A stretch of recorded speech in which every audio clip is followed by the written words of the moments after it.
So today on the LinkedIn Live here with Women on Boards, we're going to be talking about why interviews matter. Hello, my name's Claire Braund, and this is part of our regular LinkedIn Live series, I suppose you'd call it now. All right, back to these interviews. They are, in fact, very, very important in the recruitment process, regardless if you're a graduate applying for your first role or an experienced director or even a chair being interviewed for either a board role or possibly even for the chair's role. Yet for many people, interviews remain a really stressful and difficult process to navigate. And that's a real problem because they can quite often mean the difference between success and failure when it comes to securing that critical role. Mastering to interview with skill and confidence in different contexts is a critical planning piece in balancing the precision and artistry involved when it comes to landing leadership and board roles. Jane Crombie, Board and Governance Specialist at Directors Australia, knows better than most the difference between a quality interview and one that's not so great, and the difference that can make for a board candidate. Jane, hi, you're a distinguished director, you're an executive. Can you share something about yourself, though, that's not on LinkedIn? Thanks for having me, Claire. Always a pleasure to engage with Women on Boards, and I'd have to say Women on Boards has a big impact on me as I've developed my director career. Something that's not on LinkedIn, well, when I was first married, we lived on a sheep station in remote outback Queensland. We were wool growers. So I arrived as a new bride. I was given a horse, a motorbike and a sheepdog, and supposed to figure out what to do with all those. We were an hour from a town of 150 people on a dirt road. And there was a lot of steep learnings there in terms of flood, drought, commodity prices, supply and demand, currency hedging, working with Indigenous communities. So I think what I've developed from that is some self-sufficiency and resilience. Wow, that is a fantastic story. Really amazing. And it's interesting because we see you now in the context of being the uber professional in Brisbane across all those metro areas. so that's a really left field story. I really, really like that. Speaking of your role, what do you do at Directors Australia, and how does it add value to boards and the recruitment process? Well, Directors Australia has two parts to the business. One is the recruitment side of the business and the other is the advisory side.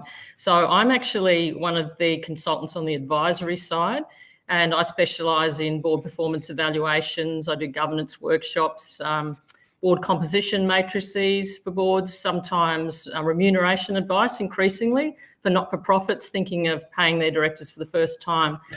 So I've worked with about 50 boards over the last 4.5 years or so with Directors Australia, but the advisory and recruitment teams work very closely together. So when we're working with a board, we're able to identify where they might have some skills gaps, and we can feed that through the recruitment team and assist with recruitment of directors to fill those gaps.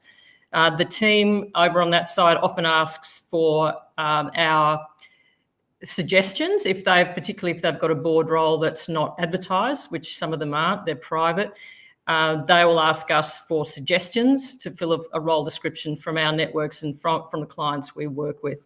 So, for example, I've been able to make introductions for some of my colleagues from the WOBSX programs that I've participated in through Directors Australia, and some of those have resulted in appointments.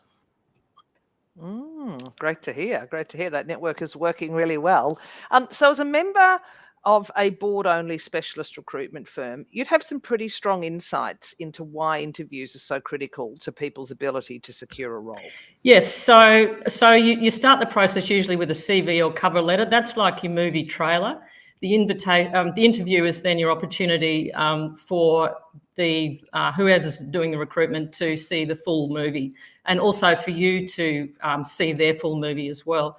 So the interview is looking to clarify the skills and experience that you've already seen in the CV or the cover letter, and drill down into how well you understand the organisation. But it's also an opportunity to evaluate the soft skills and also your cultural fit on a board, how you might impact the all-important board dynamic. So when we talk about soft skills, we mean communication style. For me, particularly, that's an ability to express yourself concisely, not to waffle on at a board table, to listen actively, to what the recruitment panel might be asking you, respond thoughtfully, so to demonstrate your EQ, the ability to think on your feet and to ask quality questions. But the thing about interviews also is sometimes people forget, because it can be a nerve-wracking experience coming in. It's a peer-to-peer interaction. You're interviewing them as well. Are you a skills and values fit for that board? On paper, you know, you might think you are, they might think you are, but in the interview, you might not be.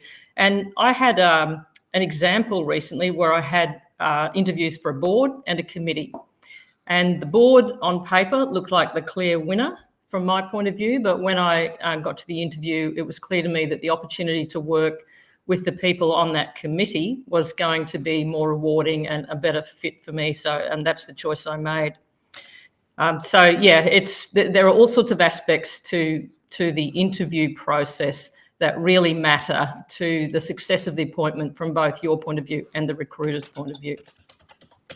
It's interesting that you say that, because from that peer-to-peer point of view, it's almost more like a conversation where you're exploring from both sides whether or not you're going to be an ideal fit for that role. Yeah, absolutely. And you should always remember that. And if you feel the interview didn't go well for some reason, that you didn't really click with the panel or whoever's doing the interviewing, it might be that you've dodged a bullet. It might be that that wasn't a good fit for you. So it's very hard to see that on paper. You do need either the face-to-face or the virtual interview to be able to make that judgment.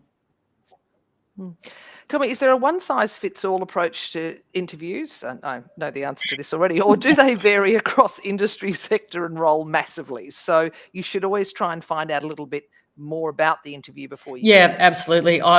My first board role was accidental. I walked into an AGM at a school one night because I was waiting to pick up a child, and I was appointed by the end of the evening. So that's not how you should usually do it. There was no interview there. Recently, I've been appointed to a family office advisory board. That was a very casual chat with the founder of the business following an introduction. So that was a casual, informal type of interview. I've been involved with a startup where I gave them a hand with a strategy day, and it turned out that was the interview process. They were seeing how you performed when you're helping them with strategy. So it varies a lot. In financial services, which is my background, more likely to be through a recruitment firm, more likely to be a formal process, usually starting with the recruiter, then the nominations committee, and then you might go through to a second or third interview with other members of the board and the chair. So it does vary a lot. I was once interviewed by a CEO for a board role, and when I questioned in the interview why the CEO was looking to choose who they would report to, it didn't go so well from there, and I didn't get that role. But you should also... May have dodged a bullet there. You should also remember that every board you sit on, when you're sitting around a board table and you're having interactions with your fellow directors, that's effectively an interview for future boards as well, because those directors are connected to other networks and other boards also. So it does vary a lot. You need to do your due diligence on the organisation and the interview panel to prepare yourself properly. You attended Women on Boards Mastering the Interview Code Masterclass with Sheena Wilson and Catherine Brown in Sydney at the end of 2024. It was our pilot program. Given you were the valedictorian for your MBA class of 2019 from QUT, your LinkedIn profile, in fact, has a picture of you speaking at what is clearly a major event.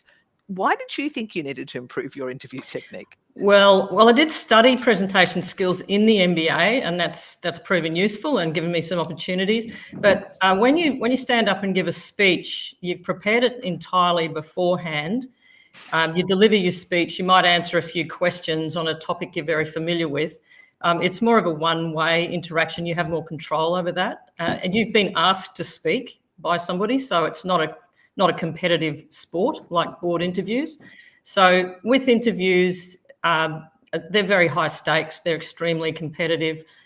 You need to think on your feet. You need to be able to read the room. And one of the most valuable aspects of the program, the pilot program, was that we had access, as well as to Sheena and Catherine, to various recruiters who came and gave us their tips.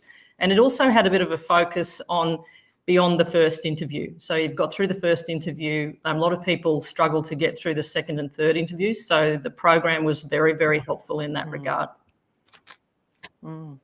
So can you leave the audience with one key takeaway from the program?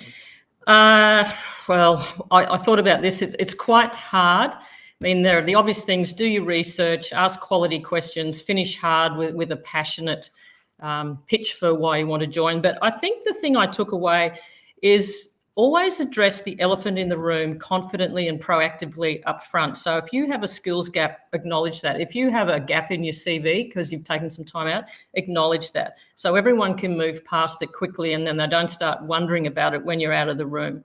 If there is a gap, say you're very committed to learning quickly and that you do best on a steep learning curve. I think that's a really great tip around the elephant in the room and that gap. Jump on to those first. For anyone who's interested, Mastering the Interview Code Masterclass is being held in Sydney, Melbourne and Perth in 2025. Details on the Women on Board's website. So Jane, from mustering sheep, an hour from the nearest town with the dog, the motorbike and the horse, not all at once, of course. It's certainly been quite a journey for you. And thank you very much for sharing that with us today and for sharing, more importantly, your tips on how people can interview well and what they can do, I think, to get over some of those confidence gaps. Yep, no, absolute pleasure, Claire. And I should say I've still got the Akubra. Lovely. I should have got you to wear that today. Nice to talk to you, Jane. Thanks very